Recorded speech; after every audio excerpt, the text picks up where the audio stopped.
fellow YouTubers, and today I will be doing a review on Sleeping Dogs. Now, Sleeping Dogs was released I think in September last year, and you're probably wondering why I'm doing a review on it now. Well, if you're on PlayStation then you'll know that it was released on PlayStation Plus as a free download. And to be honest, I wasn't really that interested. At first I wasn't even going to download it, but one of my friends had said, look, it's definitely your game, download it. And he couldn't have been more right, it was definitely up my street. So a lot of people have said that it's got a Grand Theft Auto feel to it, and it does. Like, you can steal other people's cars, you get chased by the cops, there's fights going on. But I think it's a lot more different than Grand Theft Auto as well. For example, it's made by Square Enix, and anyone who knows them will know that they have top class storylines, and this was like one of the best storylines I've played in a game. Basically, to sum it up, you play an undercover cop who's involved with two gangs. Well, he's against another gang, but he's in a gang, and you're undercover to try and like capture the bad guys. Of course, it's more complex than that. You can see that he has personal attachments to the gang that he's working with, and you can sort of see that he's leaving astray the cop side of him. But it gets really intense because you know eventually that it's all going to come out that he's an undercover cop, and it's not a matter of if it's going to happen, it's going to happen, and it does happen, and it's pretty intense. But it was so enjoyable just playing two different roles, because not only have you got the gang missions, you've also got the cop missions, and they're both like so much fun. I didn't really have a preference which type of missions I preferred, but they were both varied. Like, you know how in Grand Theft Auto where it seems to be the same thing over and over again, you go and beat up a guy, you go chase up a guy. Well, this one, like, you could hack into CCTV cameras, or you were doing a race, or you were beating up guys, or there was a gunfight. It was just so varied, and I loved that about it.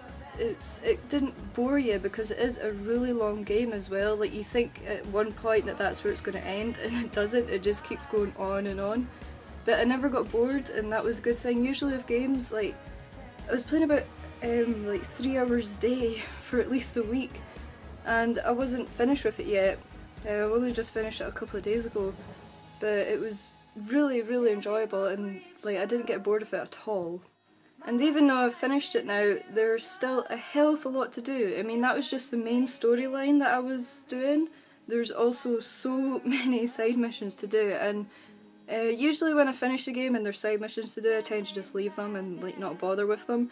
But I've done a couple of side missions while I was playing the game just because I didn't have time to play the main storyline, only had time to do a couple of missions, and they were fun as well. Like, you can either do a race, or you can bust a drug dealer, or you can do people favours as well.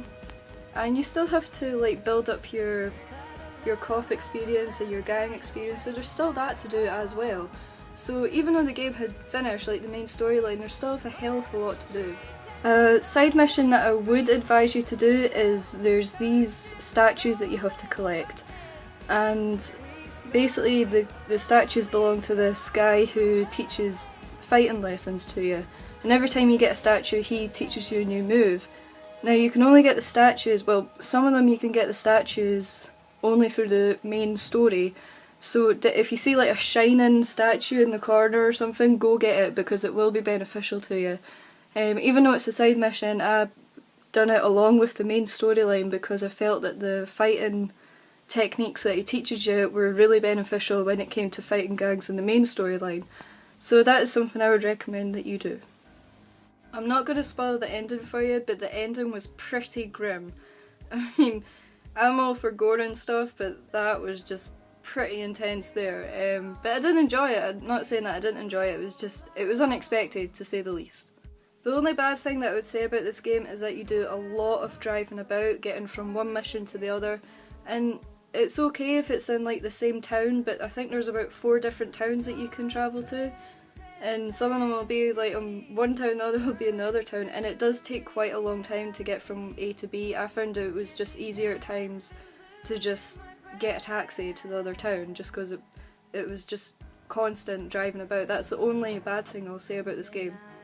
That's a lie, there's another bad thing. There is a few glitches, and for it being Square Enix, I'm quite surprised that the graphics weren't too great. But it didn't spoil the game, you know, they still had a great storyline and stuff. But this glitch that I had was, I was driving in a van and I was near the highway and I bumped into a car and I got stuck in the wall. Could not move, was just stuck. Tried to reverse, tried to turn, tried to go forward. Nope, nothing. Stuck. So I had to restart the mission. But other than that, it was a brilliant game and I've still did all the side missions, so I am looking forward to finishing up all of them, and I'm going to try and get as many trophies as I can on this one. I'm not really a trophy collector, but for this one I feel like I can get quite a few. So I would give this game 9 out of 10, definitely. Definitely buy it if you're into sort of a Grand Theft Auto feel but looking for something just a bit different, then definitely get this game. Please like and share this video. I'm trying to get as many subscribers as possible. It's very difficult to try and get publicity, and thank you for watching.